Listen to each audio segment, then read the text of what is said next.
Hi, this is Mr. Mike from the Mechanicsburg Learning Center, checking out a model of an animal that is still alive today. Let me get this so you can see it. This is a cassowary. Cassowary is an extremely interesting bird. I apologize for the glare. Extremely interesting bird for a couple of reasons. One, the fact that it's alive today. Turns out it's kind of a nasty bird. You don't want to approach a cassowary. This thing can do damage. It has sharp claws. It has strong legs, and it's got that really cool crest up here. Not many birds alive have crests like this. However, back in prehistoric days, there were a lot of animals that had interesting crests, and among them is our Dino of the Day. So welcome to episode number 53, Mr. Mike's Dino-A-Day, brought to you by the Mechanicsburg Learning Center. Today's animal is called Oviraptor. Now, in previous episodes, we have referred to the Oviraptor, and when I look back at my notes, I realized we never really spent enough time describing Oviraptor, so we'll do that today. Oviraptor. Now, let's look at the name right off the bat. Raptor sounds like, the Velociraptor and all those, what we talked about just a few days ago, Gigantoraptor. But it really isn't a pure raptor. It's not really a theropod, which is a T-Rex and a Velociraptor. It's its own genus, its own species, called Oviraptor. The name means egg. If you've ever heard of ovum, raptor. If you ever heard the word thief, that's what it means, egg thief. Why would they call a dinosaur an egg thief? Pretty obvious. They thought that this animal was foraging other dinosaur eggs, and that's what it was eating. And it took 70 years for them to figure out that might not actually be the case. Originally, the animal was discovered in 1923 by a gentleman named George Olson, who was on an expedition that was led by the famous RCA, Roy Chapman Andrews, a gentleman we mentioned yesterday. So Roy Chapman Andrews took an expedition into Mongolia in China, and they discovered this animal that was physically on top of some dinosaur eggs. And they said, whoa, here it is attacking another egg. And the fossils were turned over to a gentleman named Henry Fairfield Osborn, who named it egg thief based on what it looked like it was doing. Well, even Osborn himself allowed for the fact that this may not be accurate. I mean, it's just happenstance that this animal was there and, died and was fossilized on top of eggs. So even though he himself named it egg thief, he wasn't absolutely sure that that made sense to name it that. So 1994, 70 years later, they found a very, very, very, very, very similarly related animal, which is called Psittapati. They found a Psittapati specimen, which looked a lot like Oviraptor, probably closely related to it, and it was on top of eggs that looked remarkably like the eggs that Roy Chapman Andrews and this George Olson had discovered.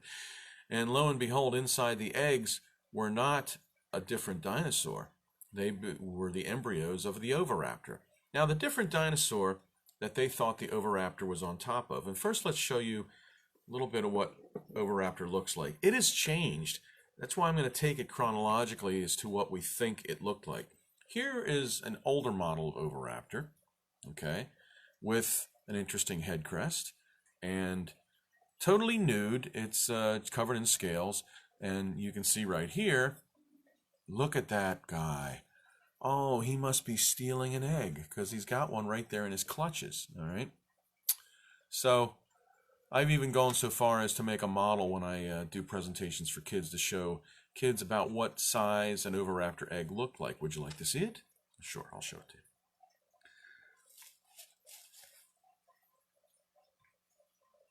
Okay, so it kind of looks like an elongated potato. But this is what the Oviraptor egg looked like. They're very distinctive. Many dinosaur eggs are perfectly round. Some are shorter and squattier. They come in an array of different sizes, but this is pretty distinctive for an Oviraptor egg. So if you see anything like this at a toy store, you can be assured that probably what's lurking inside is an Oviraptor embryo. So they discovered these eggs right beneath the Oviraptor, and here's a model of what that looked like. Now notice here, as I said, no feathers, completely naked, and then they started showing them like this. There you have that crest on the front, but now you're seeing some proto-feathers, okay? And just maybe not just the essence of some feathers right here along its upper arm. Okay, it did have some claws, so the claws led folks to believe that, well, it's got claws like that, it must be carnivorous. But now some of the later models of it show it like this. I'll put it on here so you can take a close look. This is dramatically different. I'll show you the back first. Okay, so you can see now they've gone and put a lot of feathers on the wings. Look what it's doing here. Oh, there are some little eggs, and one is hatching, and if you look really closely, whoa, that's a little Oviraptor. That's not the other animal that we thought it was. We thought the other animal was this. We thought that the eggs belonged to this animal, which is Protoceratops, an early ceratopsian, no horns, and about the size of a dog. Okay, so we thought that Oviraptor was attacking this, what they call a clutch of eggs, and that the clutch belonged to the Protoceratops. At least that's what Henry Fairfield Osborn hypothesized. And as I mentioned, 70 years later, it looked like they made a little bit of a mistake. That's not to say that the Oviraptor didn't ever go after other dino eggs, but there really isn't any clear evidence. And the clear evidence at this moment is showing that it was brooding its own eggs. Brooding means just to take care of its own eggs. And yeah, as I say, if you look real closely, you can see the little one in here, right there, saying, "Mama, Mama." And the Protoceratops is saying, "Whatever, that's not my eggs. I'll just see you guys later." Okay, so yeah, the from naked to completely covered in feathers, the Oviraptor models have changed a lot. Now, they're going to change a little bit more, because if you look closely at this one, I want you to pay close attention to the tail. It's very, very dinosaur-like, not bird-like at all. Even though it may have had these big, long feathers on it, certainly couldn't fly, so it was more like an ostrich or the cassowary, a big bird, lots of feathers, crest, and some gangly stuff probably coming off its neck like a turkey. But it definitely couldn't fly. And now we're showing, or we should be showing, the later models, instead of a lizard-like tail, it should have a fan tail, because there's evidence that there were big feathers that came off the end of the Oviraptor tail. So, used them for display. They say maybe it was dancing, making some noises for the lady Oviraptors to say, I am a good provider. You'll probably want to mate with me because I would be a good dad. So, the other thing interesting about the Oviraptor, and I didn't even know this until I started doing research to talk to you guys today, the Oviraptor didn't really have strong teeth. It had the strong beak, a strangely shaped beak. But what they say is that located on the palate, not here, back here, the top of the roof of your mouth, it had some sharp spikes. Now, what does that mean? Well, it probably ate mollusks and crustaceans as well as small lizards. In fact, they found the remains of a small lizard right in the belly. So it was probably carnivorous, probably didn't eat plants. It wasn't made for that, but it is interesting that it had those spikes in the roof of its mouth, because that would help it crunch down and break open shells and maybe eggs. So there you go. The animal I mentioned that it was close to, the Citipati, that's a whole other story, and we should talk about that at a future reference. But we're going to talk to you about the Oviraptor, and let me demonstrate today's poem in a different way. Let me introduce you to my Oviraptor sock puppet. Everybody say hi. I don't know if they made noises, so whenever I do this, I just give it a noise like... Now, this Oviraptor in particular looks like it prefers junk food, based on what we see in its mouth. It does have an interesting crest. So here is the story of the Oviraptor from Volume 2 of Dinorific Poetry, written by Mr. Mike, illustrated by my son, Ethan. And here's what Ethan's initial drawing of the Oviraptor looked like. Here comes Oviraptor, and he's after tasty eggs, creeping very carefully on well-developed legs. Hungry for some dinner, he's located his meal. Now here's a clutch of dino eggs, too tempting not to steal. On his bird-like head, there sat this most impressive crest. Scientists had found his bones atop a loaded nest, so it's hard to say that this was not the culprit at his crime. But listen close, however, because some facts can change with time.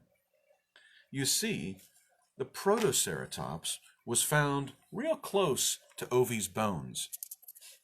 Hardened and embedded under solid rock and stones, we had thought that there were Proto's eggs inside that nest, and years went by before we realized that that theory failed the test.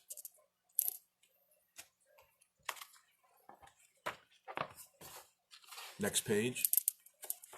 Okay, easy, easy, we're almost done. Hold it. Ow, okay, thank you. Actually, it now appears that scientists were wrong. Oviraptor probably was brooding all day long. Brooding means to guard the eggs and keep them all from harm. Think about some chickens guarding eggs on any farm. You see, we surmise that since this animal died with eggs beneath his chest, that he was there to have a snack, not to have a rest. See, Oviraptor laid on top, protecting his offspring, tucking every egg beneath a sturdy feathered wing, and long before these later finds would help dispel his guilt, Oviraptor's legacy lay dormant in the silt. It is safe to say that several facts were in dispute that actually alter this raptor's reputation as a brute. Science is amazing as it seeks to find the proof. Years can pass before we have the undisputed truth. You must never let your mind refuse to sway or budge. Just think about the Oviraptor, and then you be the judge.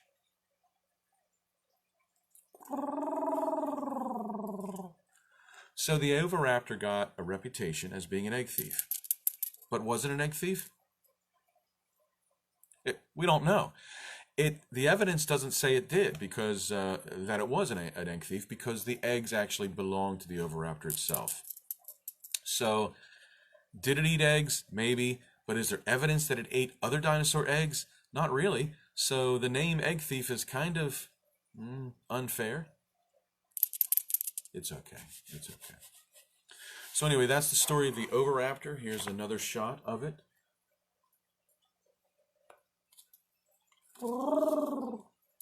Illustrated by my son Ethan. The story written by Mr. Mike, contained in Dinorific Poetry. Sorry that it's backwards.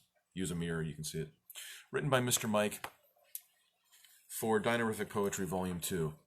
Thank you so much for tuning in. We do this every day live, Eastern Standard Time, 10 a.m. And thanks for sharing it, and thanks for watching it on YouTube. We will do it again tomorrow, which would be episode number 53? 53? Seriously. Of Mr. Mike's Dino-A-Day. For the Mechanicsburg Learning Center, Mr. Mike signing off. Let's do it again tomorrow. Have a wonderful Dinorific day.